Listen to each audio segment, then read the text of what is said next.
everybody, this is Bree Alsbury, Community Learning Specialist at DoSpace, and we are in my basement studio right now at home because as I'm filming this, DoSpace is still closed, and we thought we would start featuring some awesome how-to videos for adults and teens on things that you can be doing at home when you're trying to social distance. So our first video is going to feature the Cricut, but the files, we're providing SVG files, and they can easily be made with the laser cutter when we open again, and are allowing people to book the laser cutter. And they can also be made, it can also be made just by hand using, scissors and a paper cutter to cut things out. So let's get started. This is what we're making today. It's a little notebook. It's nice and cut out. It's got a decoration on it. It's great for to-do lists. And the best part is that because the binding is tied in, you can always make more when you're done. And it folds in neatly like that. So let's get started. These are the things that you're gonna need. You're gonna need some cardstock. I have a fairly heavyweight cardstock here. You're going to need just regular old computer paper or graph paper. If the kids had graph paper left over from the school year, you might use that. If you are working with the Cricut Maker and want to use graph paper, you are going to need to switch to the rotary tool that actually cuts fabric, because there isn't a setting that cuts this paper because it's very thin. So to do the graph paper, I just used cotton fabric and the rotary cutter, and that worked really well. Otherwise, this will cut really nicely with just the fine cut blade. In addition to that, you're going to need some binder clips, some regular craft glue, a brush to brush that on. I'm not showing you the brush. You're gonna need either the score tool, or if you've got the quick change blades, the double score tool, the double score tool head. Specifically with the paper I'm using, I've used it before, and I find that the score tool actually works better to score it than this blade does. If you have one, a bone folder. This is a bone folder. It helps you smooth out creases. This would be really useful. And then just some decorative string. You need less than a foot of it. You can use string, you can use ribbon, you can use all kinds of things. So let's get started with the digital files. The digital setup for this is pretty basic. You're going to upload SVG files that we've provided. There's a link in the description. And then have them set up so that they cut. So I'm going to click here and upload, and I've already uploaded them, so I'm not going to upload them again, but you would just click on upload image. I'm going to select it, insert the image. Comes in as black, and I'm going to just switch colors so I can see it.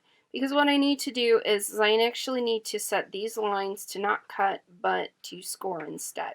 So I'm going to come over here, hold down the shift key, click on each one of the lines, and select score. That switches it so that the score tool will score these instead of cutting them. If I was going to add an image to decorate this, I would go ahead and add that now.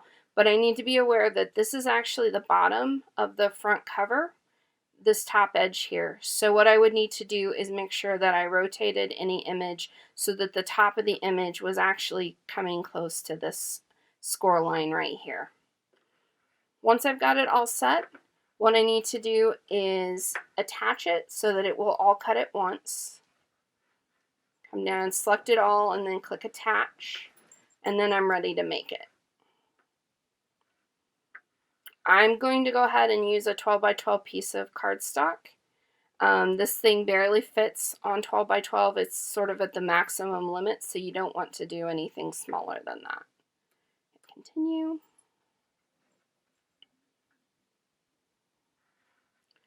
I've already got heavy cardstock selected as a favorite, but if I didn't, I would click Browse Material.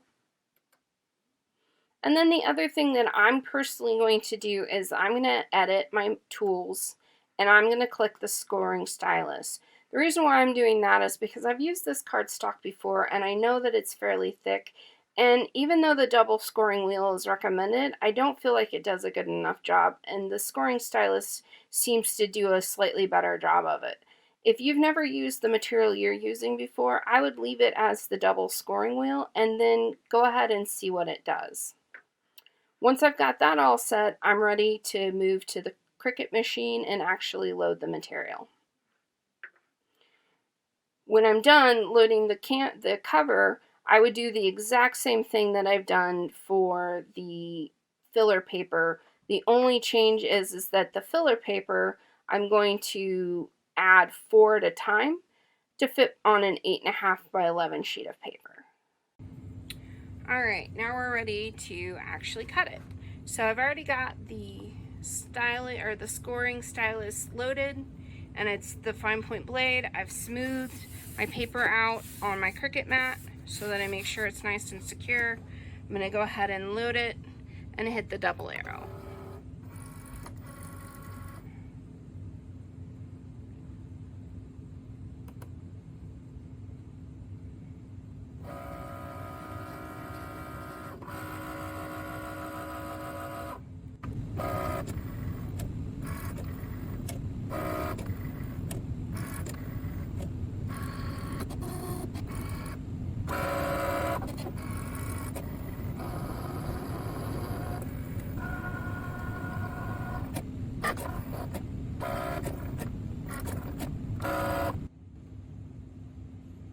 Alright, so this is a fairly new mat that I switched to, and get it loaded. So I've got to be a little careful to take this off. I'm going to use a Cricut, just a little scraper tool. If you don't have one of these, there's plenty of them that you can get online.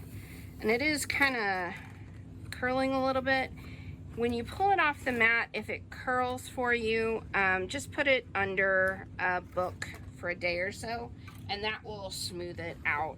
So let's see if I can get this off. Not rip it.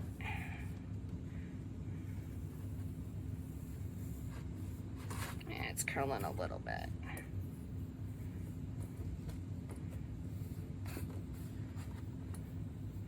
This is where it definitely pays off to keep some of your dirtier mats around. I definitely, for the filler paper, want a dirtier mat because this is fairly thick cardstock and it's still holding on to it really good. So I want something that I can easily release for the finer paper. So it's a little hard to tell, but there are score lines in there, and so I'm going to find them and just carefully fold along those score lines. Shut the lid on that for a minute. And this is where the bone folder comes in handy. So I've got the score line, but it's still kind of, it's a little bit of a soft fold right now. So I'm going to use the bone folder. I'm just going to run the tip over it, over the fold that I've already made, and that just flattens the fold nicely and gives me a nice crease. I'm going to do the same thing here. These are double folds.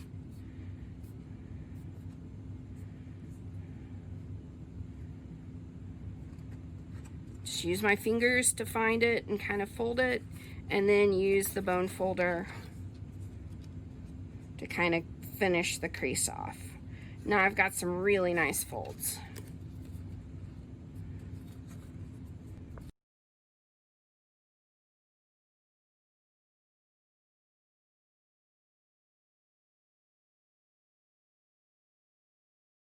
So now we have the cover of our notebook.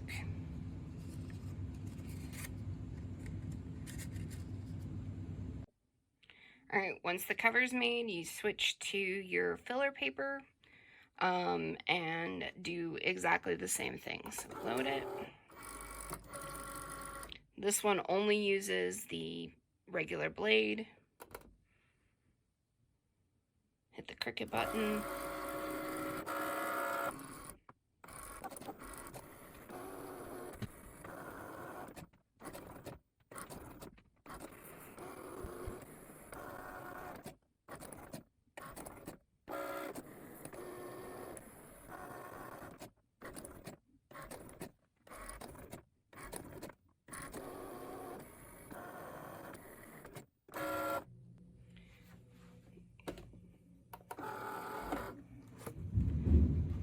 peel this off.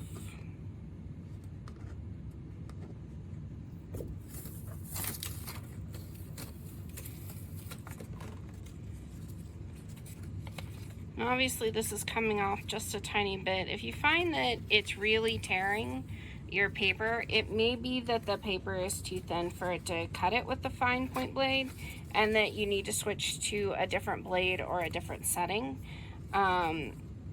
When I cut graph paper, I had a really hard time and ended up having to use the rotary tool, which is part of our Cricut maker, to actually cut the graph paper.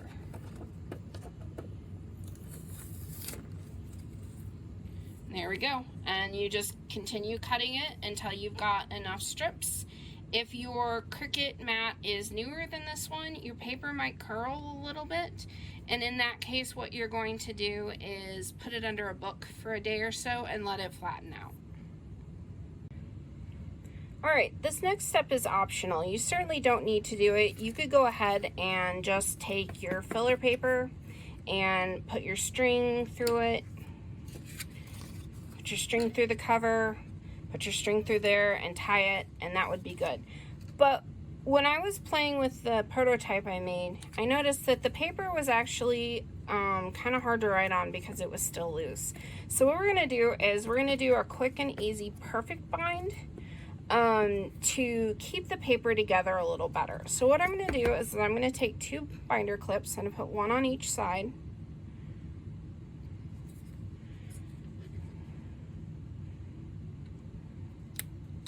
Just so things don't move. And I'm gonna run a little bit of this craft glue on this edge here, and that's gonna keep the paper together. So, got a just super scientific, super professional tool here of a solo cup.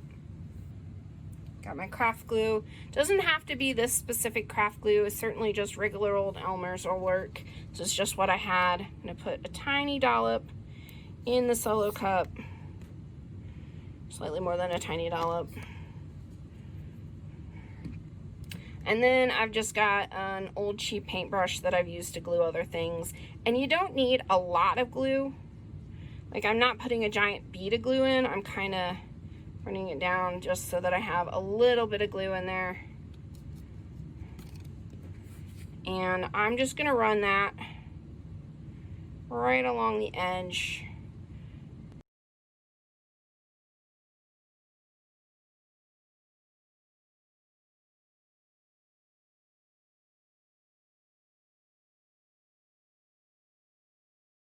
And then I'm just gonna set this down and let it dry. It takes about, depending on which kind of glue you use, takes 10 to 20 minutes to as much as an hour to dry.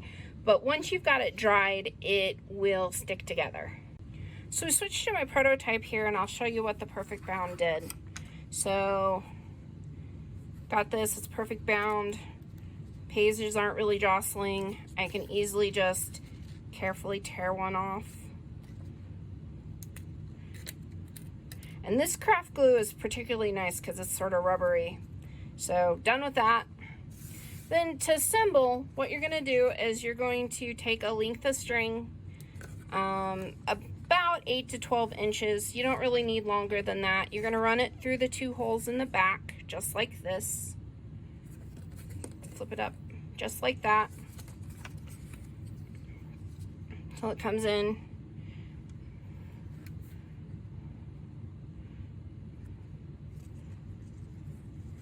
Push it through here.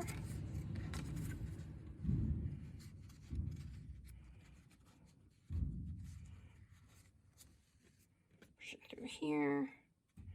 And then I just tie a regular old bow. Do a little bit of a double twist on this.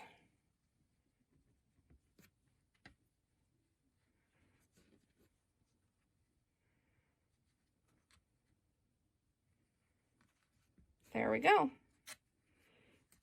Folds nicely, and it's all together.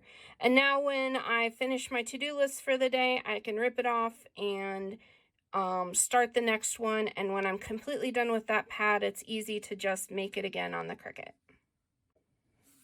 I hope you enjoyed this video. Go ahead and like this video and then subscribe to the channel. We'll be doing more hands-on videos for adults and teens, and we'll also be doing some make-along videos for kids and some summer challenges.